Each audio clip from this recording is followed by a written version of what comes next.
আজকের ক্লাস শুরু করছি। তো আজকে আমরা আগের দিন আমরা রে অপটিক্স শেষ করেছিলাম। আমি আগের দিন বলেছিলাম ওয়েভ অপটিক্স স্টার্ট করব। তো ওয়েভ অপটিক্স একটা ছোট পোর্শন। অনেকে আমাকে বললে যে স্যার অপটিক্সটা একই রকম হচ্ছে, তাহলে আমরা একটু মডার্ন ফিজিক্স করি, তাই আমি মডার্ন ফিজিক্সটাও শুরু করছি। আজকে মডার্ন ফিজিক্স শুরু করছি। মডার্ন ফিজিক্সের যে পোর্শনটা আমরা করছি তার নাম হচ্ছে dual nature of matter and radiations. তার আন্ডারে প্রথম পার্ট ফটো ইলেকট্রিক এফেক্ট। চিন্তা করার কিছু নেই, ওয়েভ অপটিক্স পুরোপুরি আলাদা একটা পোর্শন। রে অপটিক্সের সাথে ওয়েভ অপটিক্সের কোনো সিমিলারিটিস নেই। যখন আমরা ওয়েভ অপটিক্স পড়বো আলাদাভাবে আমরা সেটা করতে পারবো। তো আজকে আমরা যেটা করছি dual nature of matter and radiations, তার আন্ডারে ফটো ইলেকট্রিক এফেক্ট। খুব ভালো করে বুঝবে, কারণ তোমাদের ফটো ইলেকট্রিক এফেক্ট থেকে ফান্ডামেন্টাল কোশ্চেন এলে কিন্তু তোমাদের প্রবলেম হয়, এবং ফটো ইলেকট্রিক এফেক্ট মডার্ন ফিজিক্সের একটা খুব ইম্পর্টেন্ট পোর্শন। কারণ এরপরে আসবে ডেভিশন জার্মার এক্সপেরিমেন্ট, আর তারপরে আসবে de Broglie hypothesis. De Broglie hypothesis, Davisson Germer experiment আধ ঘন্টার টপিক, বাট এটা একটু লেন্দি। তবে চেষ্টা করব আজকে, যদি আজকে না হয় অ্যাটলিস্ট নেক্সট দিনের মধ্যে কমপ্লিট করে দেওয়ার পুরোটাই। চলো ভালো করে বুঝবে, যেখানে যেখানে ডাউট হবে আমাকে জিজ্ঞাসা করবে। যা বোঝাচ্ছি এরপর ফটো ইলেকট্রিক এফেক্ট থেকে কোনো কোশ্চেন এলে পারবে না এরকম হবে না, যদি তুমি কনসেপ্ট ক্লিয়ার রাখো। আমি যেভাবে বলছি সেইভাবে যদি আইডিয়া থাকে। চলো শুরু করব।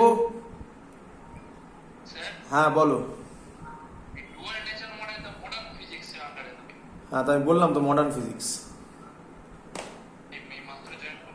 চলো শুরু করছি। ফার্স্টে ফটো ইলেকট্রিক এফেক্ট। আচ্ছা, প্রথম কথা আগে নাম থেকে আমরা বলবো। নামটা হচ্ছে গিয়ে dual nature of matter and radiation. Radiation মানে রেডিয়েশনস। আচ্ছা, রেডিয়েশনস এর দুটো নেচার হয়। নাম্বার ওয়ান নেচার হচ্ছে গিয়ে ওয়েভ নেচার,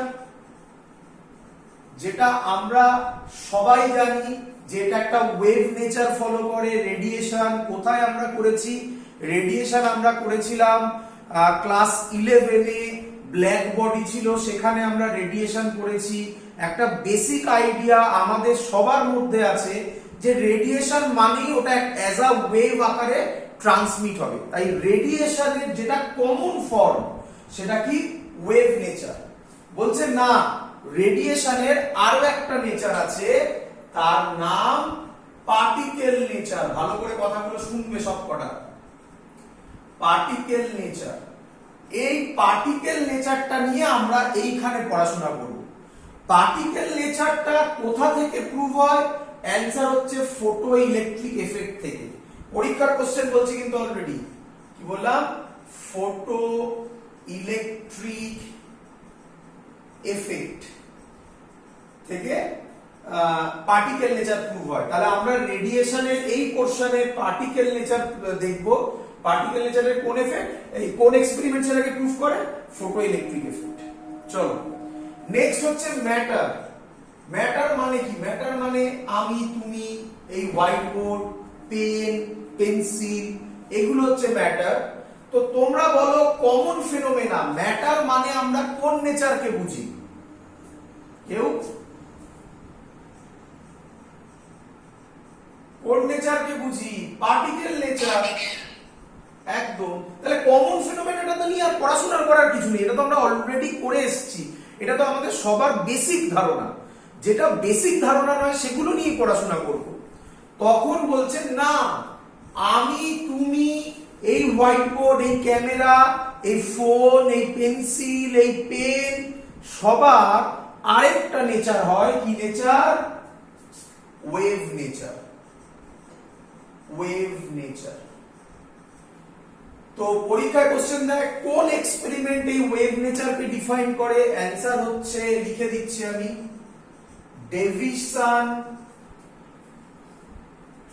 ডেভিসন জার্মার এক্সপেরিমেন্ট। এই হলো আমাদের বেসিক জিনিস। তাই ডুয়াল নেচার অফ ম্যাটার, ম্যাটারের দুটো নেচার, এন্ড রেডিয়েশনের দুটো নেচার। বাট এখন আমরা কনসেন্ট্রেট করব অনলি ফটো ইলেকট্রিক এফেক্ট, মানে রেডিয়েশনের অনলি ফটো ইলেকট্রিক এফেক্টের উপর। তারপরে আমরা পড়ব, এটা শেষ হয়ে গেলে তারপরে আমরা পড়ব ডি ব্রগলি হাইপোথিসিস, তারপর সেখান থেকে আসবে ডেভিশন জার্মান এক্সপেরিমেন্ট, সেটা ম্যাটারের ওয়েভ নেচারকে জাস্টিফাই করবে। Clear to idea? চলো এবার কোশ্চেন এখান থেকে কি রকম আসবে। প্রথম কোশ্চেন, অলরেডি একটা কোশ্চেন বলে ফেলেছি আমি তোমাকে, পরীক্ষার কোশ্চেন, শর্ট কোশ্চেন আসবে। কি কোশ্চেন আসবে? কোশ্চেন হচ্ছে, আমি লিখে দিচ্ছি কোশ্চেন, তোমরাও লিখে নেবে কোশ্চেন। নেম, কোথায় লিখি?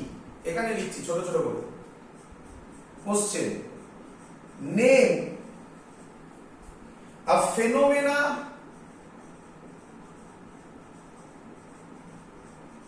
or experiment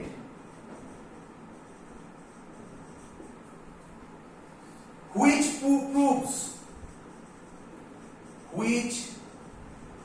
proves number A, particle nature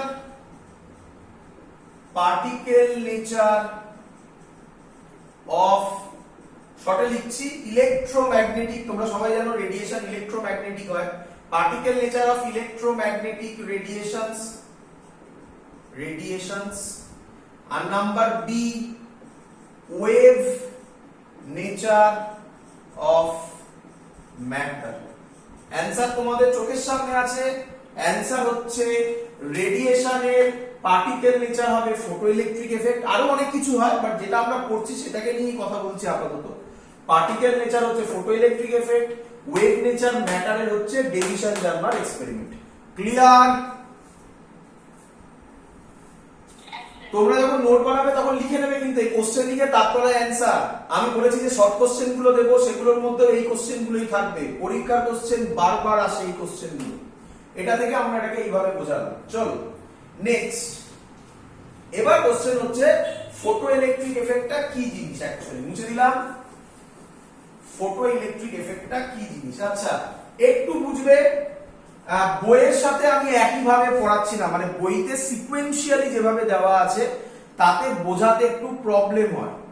আমাকে আমার মতো করে করতে দাও, করার পর তোমরা বই মেলাও, তখন প্রত্যেকটা জায়গা ক্লিয়ার হয়ে যাবে। বাট বইতে যেভাবে, দেখো পরিষ্কার কথা বলে দিচ্ছি, ফটো ইলেকট্রিক থেকে কি কি কোশ্চেন আসবে আমি একবার বলে দিয়ে যাচ্ছি এখন।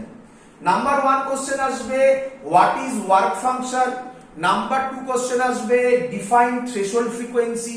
নাম্বার 3 কোশ্চেন আসবে ডিফাইন স্টপিং পোটেনশিয়াল, তিনটে ডেফিনেশন আসতে পারে।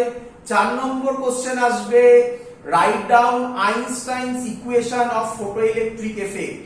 আইনস্টাইন নোবেল পেয়েছিল বিকজ অফ দিস ফটোইলেকট্রিক এফেক্টের জন্য। থিওরি অফ রিলেটিভিটি নিয়েও আইনস্টাইন অনেক কিছু বলেছিল, বাট থিওরি অফ রিলেটিভিটির জন্য নোবেল পায়নি, পেয়েছিল ফটো ইলেকট্রিক এফেক্টের জন্য, যেটা আমরা পড়তে চলেছি এখন। তো Einstein equation of photo electric effect 4 number question ছিল মনে হয়। 5 নম্বর আসবে হচ্ছে গিয়ে কিছু গ্রাফ আছে, আর 6 নম্বর হচ্ছে অঙ্ক। তো এই বেসিক জিনিস এগুলো আসবে, বাট 4 নম্বর অবধি সবাই পারবে কারণ এগুলো ডেফিনেশন। 5 নম্বর ছিল হচ্ছে গিয়ে 5 নম্বর কি ছিল, গ্রাফ বলেছিলাম। গ্রাফ বুঝতে গেলে থিওরি বুঝতে হবে, লজিক বুঝতে হবে, আমার কনসেপ্ট, নয়তো গ্রাফ হবে না, মুখস্থ করে গ্রাফ হবে না। আর 6 নম্বর অঙ্ক হবে না যদি তুমি মুখস্থ করে করো। তাহলে মেন পয়েন্ট 5 আর 6টা, বাকিটা তো ইজি। শুরু করব আমি ফটো ইলেকট্রিক এফেক্ট। ক্লিয়ার? তোমাদের বইতে প্রথমেই যে ছবিটা দেওয়া আছে, ভালো করে শুনবে আমার কথা, তোমাদের সব বইতে প্রথমেই যে ছবিটা দেওয়া আছে সেটা একটা এরকম ছবি দেওয়া আছে, দেখে নাও। একটা এরকম ছবি দেওয়া আছে,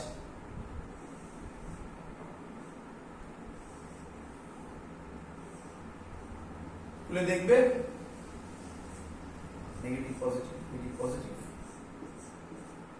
রাফ আমি একটা এঁকে দিলাম। এরকম একটা ছবি দেওয়া আছে, লাইট পড়ছে, এটা তোমাদের বইয়ের প্রথম ছবি।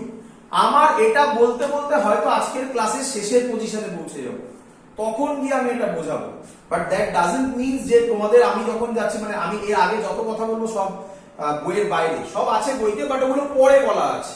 তো আমি আগেই বলে দিলাম এই ছবিটাই আমরা বোঝাবো, বাট পরে তার আগে বেসিক কনসেপ্ট কি বলছে আগে শুনুন। বলছে একটা মেটাল সারফেস, কি বললো ভালো করে শুনবে, আমার প্রত্যেকটা ওয়ার্ড ইম্পর্টেন্ট। একটা মেটাল সারফেস, মেটাল সারফেসের ওপর, মেটাল সারফেসের ওপরে যে ইলেকট্রন গুলো থাকে সেই ইলেকট্রন গুলোকে বলা হয় ফ্রি ইলেকট্রনস। এই ইলেকট্রনস আছে এরকম মেটাল সারফেস। তুই বলে স্যার কেন শুধুমাত্র ওপরের সারফেসের ইলেকট্রনের কথা বলছেন? তার রিজন খুব ইজি, তার কারণ ভালো করে বুঝো। অ্যাকচুয়াল ছবিটা কি? অ্যাকচুয়ালি এটা একটা ল্যাটিস স্ট্রাকচার তৈরি করবে না, মেটাল যখন হবে এরকম একটা ল্যাটিস স্ট্রাকচার তৈরি হবে। এখানে একটা ইলেকট্রন আছে, এখানে একটা নিউক্লিয়াস আছে, তার চারিদিকে ইলেকট্রন ঘুরছে, এখানে আছে, তার চারিদিকে ইলেকট্রন ঘুরছে, এখানে আছে, তার চারিদিকে ইলেকট্রন ঘুরছে, ইলেকট্রন ঘুরছে, এরকম, তাই তো নাকি? আচ্ছা, এই পজিটিভ এই ইলেকট্রনটাকে টেনে রেখেছে, এই ইলেকট্রনটাকে এটা টেনে রেখেছে, দেখো নিজের দিকে টানবে, এটা নিজের দিকে টানবে, এই ইলেকট্রনটাকে এটাও নিজের দিকে টানবে। হ্যাঁ, আমি এটাকে নিয়ে কথা বলছি, এগুলো নয়। এখানে যদি একটা প্লাস থাকে, এখানে যদি একটা ইলেকট্রন ঘোরে, তাহলে এটাও নিজের দিকে টানবে, একই নয়? তার মানে চারিদিক থেকে ফোর্স আসবে। বাট যে ইলেকট্রন গুলো শুধুমাত্র উপরের দিকে আছে সেগুলো শুধুমাত্র নিচের দিকেই ফোর্স পাবে। উপরের দিকে কি কোনো ফোর্স আছে? আর তো উপরের দিকে কোনো ইলেকট্রন নিউক্লিয়াস নেই।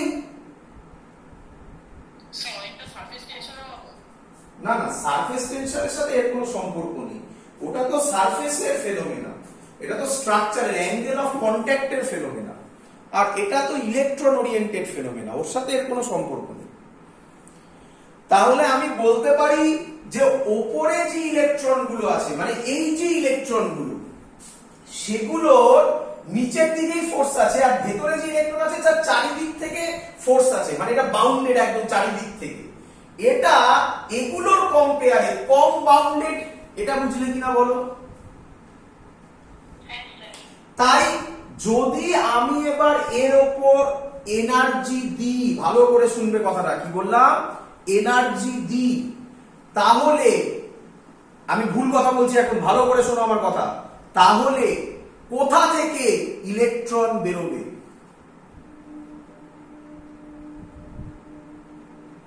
আবার বলছি, আমি যদি এনার্জি দিই তাহলে কোথা থেকে ইলেকট্রন বেরোবে?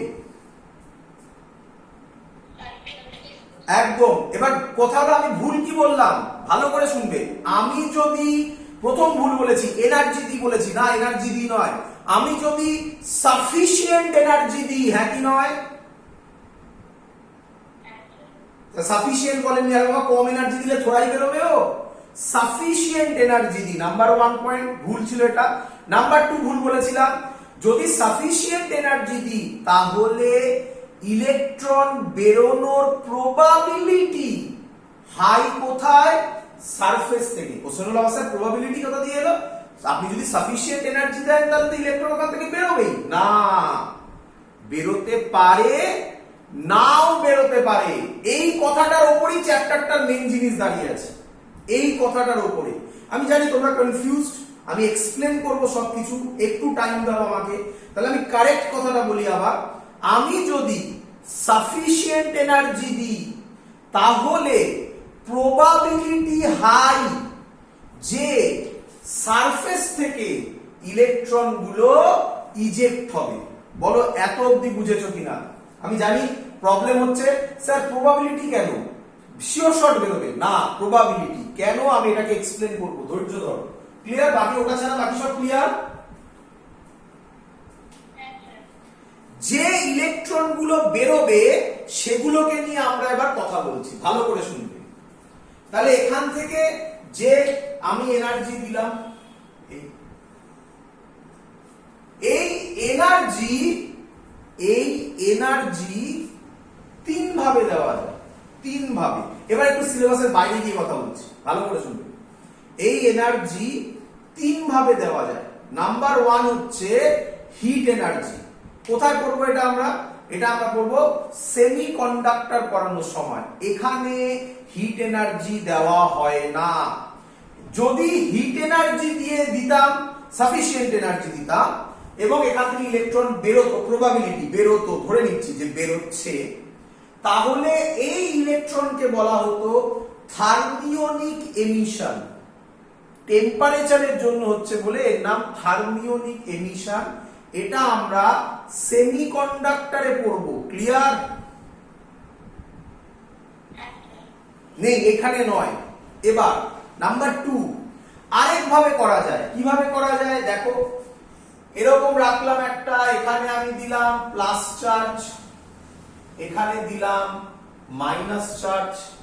প্লাস আর মাইনাসের মধ্যে ইলেকট্রন, ইলেকট্রিক ফিল্ড কাজ করবে এদিকে। এখানে আমি একটা মেটাল সারফেস রাখলাম, এইখানে ইলেকট্রন গুলো বসে আছে। আমি এই ইলেকট্রিক ফিল্ডকে খুব খুব খুব বাড়িয়ে দিলাম, খুব বাড়িয়ে দিলাম, তাহলে তখন এটাকে বলা হয় ডাইইলেকট্রিক ব্রেকডাউন। মানে আমি যদি একটা ইলেকট্রিক ফিল্ড খুব বাড়িয়ে দিই, এই ইলেকট্রন গুলো এই নেগেটিভের জন্য নেগেটিভ নেগেটিভে রিপালশন হবে, পজিটিভ নেগেটিভে অ্যাট্রাকশন হয়ে এখান থেকে বেরিয়ে যেতে পারে। এটাকে বলা হয়, কি নাম দিলাম? Dielectric breakdown. এটা আমাদের বেসিক আইডিয়া ছিল ডাইইলেকট্রিকের কেসে, মানে যেখানে আমরা ক্যাপাসিটরের ওখানে করেছিলাম। তো এটাও আমাদের নেই। আমাদের কাছে যেটা ইম্পর্টেন্ট সেটা হচ্ছে এখানে ইলেকট্রিক ফিল্ড। ইলেকট্রিক ফিল্ড যদি বাড়াই, খুব বাড়াই না, বাড়াই না, খুব খুব বাড়াই। ক্লিয়ার? চলো, এখানে যেটা পড়ছে এবারে সেটা হচ্ছে লাইট, বা লাইট না বলে এই নাম দিয়ে বলছি রেডিয়েশন। কি radiation? Of, radiation of high frequency. High frequency, খুব ইম্পর্টেন্ট কথা ইউজ করছি, হাই ফ্রিকোয়েন্সি। আর or low wavelength. High frequency or low ওয়েভলেন্থের আমি যদি ফোটন বা লাইট ফেলি, কি বললাম? ফোটন অর লাইট ফেলি, তাহলেও ওখান থেকে, এক মিনিট, তাহলেও ওখান থেকে ইলেকট্রন ইজেক্ট আউট হবে। হবে না? হওয়ার প্রবাবিলিটি আছে, আমি বারবার বলছি।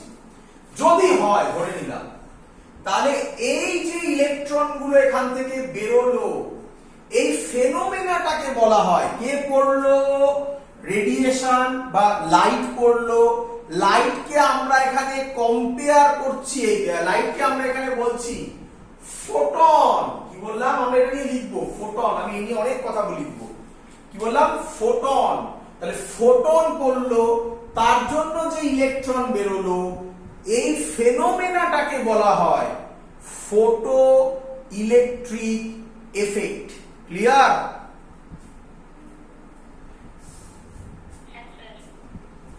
আচ্ছা, আরেকটু ভালো করে বলি। ফোটো কথাটা তো বুঝে গেছে কোথা থেকে এসেছে, ফোটন থেকে এসেছে। ইলেকট্রিক কেন বলছে? কোথায় এখানে কারেন্ট হচ্ছে? আরে বাবা, এখানে কে বেরোলো? বেরোতে পারে ইলেকট্রন। যদি ইলেকট্রন বেরোয়, এবার আমি যদি একটা ক্লোজ সার্কিট করি কোনোভাবে, দেখাবো, সেটাও হবে। প্রথম যে ছবিটা এঁকেছিলাম, বললাম না বইতে প্রথম ওই ছবিটাই থাকে, ওই ছবিটাই ভাবো। ওরকম ছবি থাকলে ইলেকট্রনটা যখন, মানে এই দেখো, এখান থেকে দেখো, যখন বললাম দেখে নাও, আমি আর পুরো ভ্যাকুয়ামটা আঁকলাম না, এই লাইট পড়লো এখানে, এই ইলেকট্রন এখানে বেরোলো। এই ইলেকট্রন গুলো যদি এই প্লেট থেকে এই প্লেটে চলে যায়, আমি যদি এখানে একটা ওয়্যার দিয়ে দিই, তাহলে এর একটা ক্লোজ সার্কিট কমপ্লিট করবে। তাহলে আমি যদি এখানে একটা অ্যামিটার রাখি, অ্যামিটার পরিষ্কার ডিফ্লেকশন দেবে, মানে একটা কারেন্ট ফ্লো হচ্ছে। এর জন্য নাম ফটো ইলেকট্রিক। ইলেকট্রিক মানে কারেন্টের জন্য এসেছে ইলেকট্রিক। আমি এটা পরে করবো, তো তাই আমি এখানে কারেন্টের জন্য সার্কিট কমপ্লিট করিনি, সেগুলো পরে করবো। এইটাই হবে বেসিক জায়গা ওখানে, ফটো ইলেকট্রিক এফেক্ট। ক্লিয়ার সবার? আর এই যে ইলেকট্রন গুলো বেরোলো, যে ইলেকট্রন গুলো বেরোলো, এদের নাম ফোটো ইলেকট্রন, এদের নাম কি বললাম? ফোটো ইলেকট্রন, শর্টে লিখলাম ফোটো ইলেকট্রনস। ক্লিয়ার? তো এবার নোট বানিয়ে নেবে, যা বললাম সেটাই লিখছি, দেখো বুঝতে পারলে কিনা। ফোটো ইলেকট্রিক এফেক্টের লেখাই আছে এখানে, এর ডেফিনেশন কি? Definition, when radiation of high frequency, সব লেখা আছে দেখো, high frequency or low wavelength falls on a metal surface, falls on a metal surface, the free electrons শর্টে লিখলাম, তোমরা ফুল লিখবে, the free electrons are ejected from metal surface,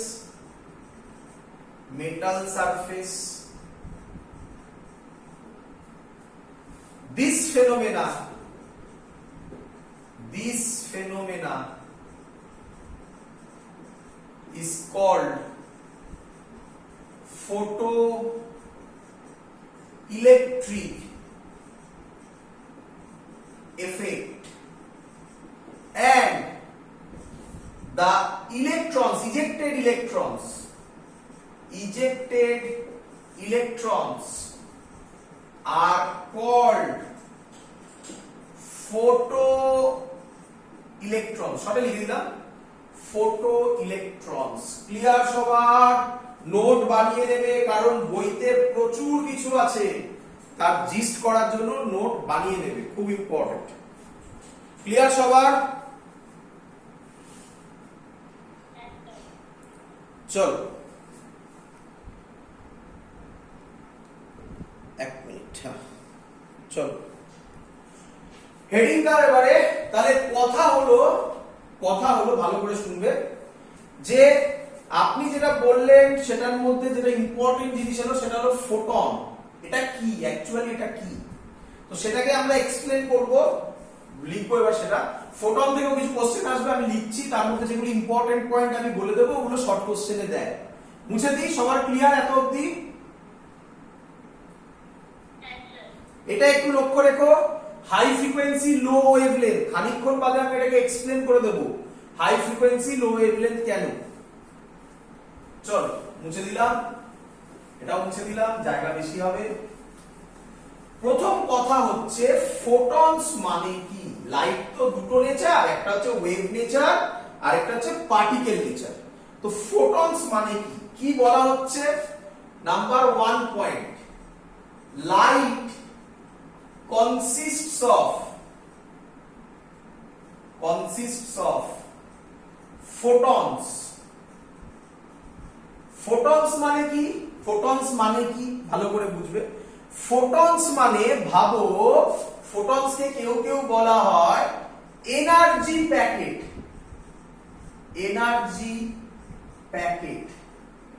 और কেউ কেউ বলে কোয়ান্টা। মানে কি? এটার মানে কি?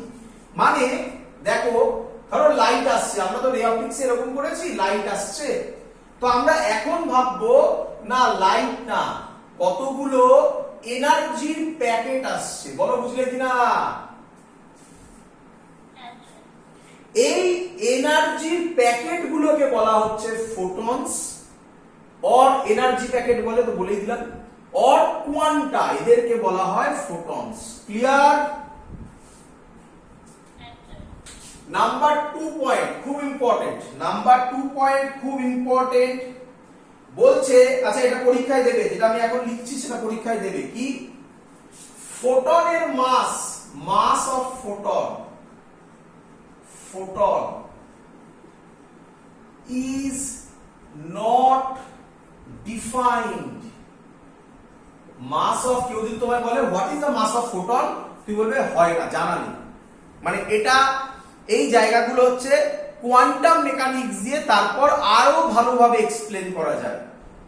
নাম থেকেই বুঝতে পারছো কোয়ান্টা, তো এরকম নয় যেটা থেকেই কোয়ান্টাম কথাটা আসে, না কখনোই নয়, বাট একটা রিজন তো আছেই, সেটা যখন কোয়ান্টাম মেকানিক্স হবে, যখন পড়বে তখন বলবে নিঃসন্দেহে কোয়ান্টা।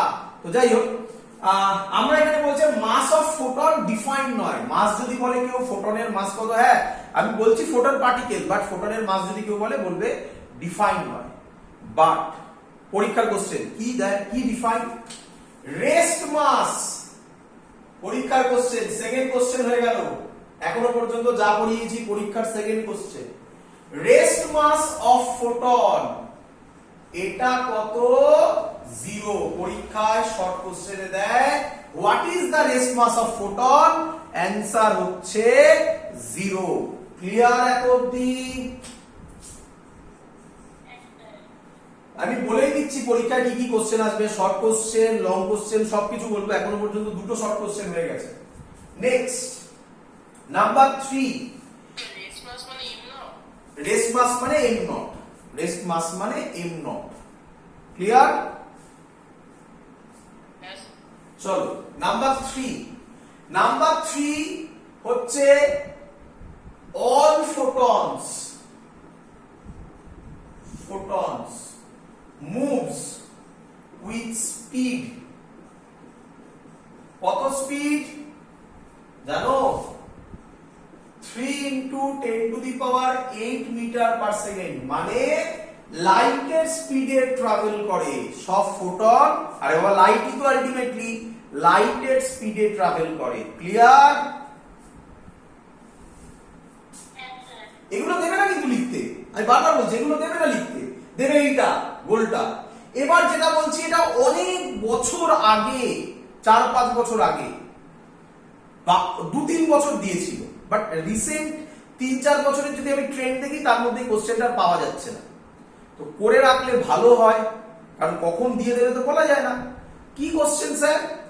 লাইটের স্পিড কত বলেছি? 3 × 10⁸ মিটার পার সেকেন্ড। তুই বলবে না, এটার ভ্যালু একটা ফোন নাম্বার মনে রাখবে, সবাই ফোন নাম্বার মনে রাখবে, 299792458 মিটার পার সেকেন্ড। 1 2 3 4 5 6 7 8 9। ভেবে দেখো, এটা করলেই 3 × রাফলি ভ্যালু 3 × 10⁸ মিটার পার সেকেন্ড। পরীক্ষায় কোশ্চেন কি দিত, আন্ডারলাইন করে দিই, এটা দেয় যে লাইটের, আচ্ছা সরি আরেকটা জিনিস বলা হয়নি, উইথ স্পিড এত ইন এয়ার স্ল্যাশ ভ্যাকুয়াম, এটা তো জানো তোমরা। আচ্ছা, তোমাকে পরীক্ষায় কোশ্চেন দেবে লাইটের exact speed in air or vacuum কত, আপ টু 9 ডিজিটস। দেখো 9খানা ডিজিটসে লিখতে হবে, তখন এই কোশ্চেনটা লিখতে হবে। ক্লিয়ার অ্যানসার সবার? এটা ইনফরমেটিভ, জানলে পারবে, না জানলে পারবে না, আর কি হবে। ক্লিয়ার? চলো 4 নম্বর point, photons are neutral in nature। মানে এর কোনো চার্জ নেই, এটা প্লাস চার্জ নয়, মাইনাস চার্জ নয়, neutral in nature. Clear? each photons, এটা ইম্পর্টেন্ট পয়েন্ট, 5 নম্বর ইম্পর্টেন্ট পয়েন্ট, এটা ইম্পর্টেন্ট পয়েন্ট, এটা ইম্পর্টেন্ট পয়েন্ট। কেন বুঝতেই পারছো এগুলো থেকে কোশ্চেন আসে, এটা ইম্পর্টেন্ট পয়েন্ট। এটা থেকে ডাইরেক্টলি এরকম কোশ্চেন আসে না, বাট প্রচুর কোশ্চেন আছে যেখানে এই ফর্মুলাটা আমরা ইউজ করি, তার জন্য বলছি, এবং তোমরা জানো সবাই। দেখো ফর্মুলাটা, each photon has a definite energy, has a definite energy and momentum। এটা আমরা এখন করব, মোমেন্টামটা আমরা ডি ব্রগলি হাইপোথিসিসে করব, এবং তোমরা মনে হয় কেমিস্ট্রিতে পড়েছো ডি ব্রগলি হাইপোথিসিস। তাহলে আমি এখন সেটা ধার করে কিছু বলে দিই, তারপরে ডি ব্রগলি হাইপোথিসিস পড়ানোর সময় ফিজিক্সের ভিউ কি রকম হয় সেটা তখন বলবো। আপাতত বলে দিচ্ছি ফর্মুলাটা কি হবে। সবাই জানো এনার্জির ফর্মুলা, কেমিস্ট্রিতে করেছো আমার যতদূর ধারণা, এইচ নিউ, জানা?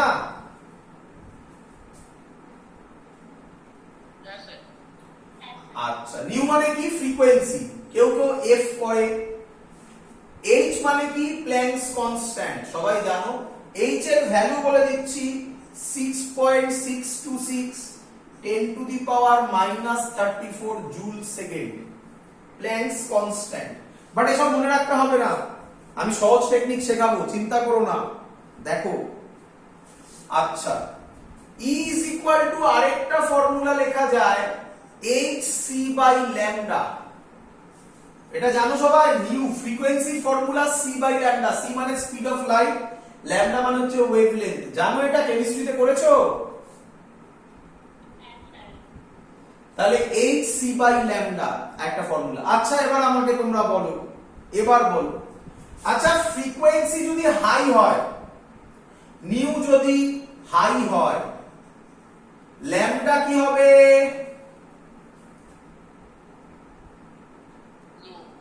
লো। মনে পড়ে আমি যখন ডেফিনেশন লিখেছিলাম তাতে ছিল হাই ফ্রিকোয়েন্সি। আচ্ছা, আরেকটা জিনিস, আচ্ছা বাবা, ফ্রিকোয়েন্সি যদি হাই হয়, এনার্জি কি হবে? হাই হবে। তাহলে আমি বলতে পারি হাই ফ্রিকোয়েন্সি, আমি বলেছিলাম মানে এনার্জি বাড়াতে চাই আমি, তার জন্য আমি বলেছিলাম হাই ফ্রিকোয়েন্সি লো ওয়েভলেন্থ। বলো ক্লিয়ার কিনা সবার? তো এগুলো সব তোমাদের জানা। মোমেন্টাম দিয়ে যে ফর্মুলাটা সেটা বলে রাখছি, মনে হয় তোমরা করেছো। মোমেন্টামের ফর্মুলা হয় ল্যামডা বাই এইচ, এটা মনে হয় কেমিস্ট্রিতে করেছো। ডি ব্রগলি হাইপোথিসিস ছিল ল্যামডা ইজ ইকুয়াল টু, একটু ভুল করলাম, is equal to h by lambda. তাহলে lambda is equal to h by p, মনে আছে? মনে হয় ডি ব্রগলি হাইপোথিসিসে কেমিস্ট্রিতে 11 এ করেছো হয়তো এটা। আমরা এখন এটা করিনি, আমরা এটা ডি ব্রগলি হাইপোথিসিসে পরে করব। এটা এখন বুঝতে যাও না কোথা থেকে এসেছে, এটাকে ছেড়ে দাও। যেটা নতুন জিনিস শেখাবো সেটা শিখে নাও। hc এর ভ্যালু তুমি এখন বুঝতে পারবে না, যখন অঙ্ক দেবো তখন বুঝতে পারবে। এটা মনে রাখতে হবে। hc এর ভ্যালু 1240 ইভি ন্যানোমিটার। ন্যানোমিটারে রিপিট করছি, তার কারণ ম্যাক্সিমাম অঙ্কে এখানে ওয়েভলেন্থের ইউনিট ন্যানোমিটারে থাকবে। ওয়েভলেন্থ যদি ন্যানোমিটারে থাকে, hc এর ইউনিট 1240 ইভি ন্যানোমিটার, ন্যানোমিটার কেটে যাবে, তাহলে e এর ইউনিট হবে ইভি তে। ইভি মানে ইলেকট্রন ভোল্ট। এটা অঙ্ক করার সময় খুব কাজে লাগবে। সিবিএসসি বোর্ডে তো প্রায় কম্পালসারি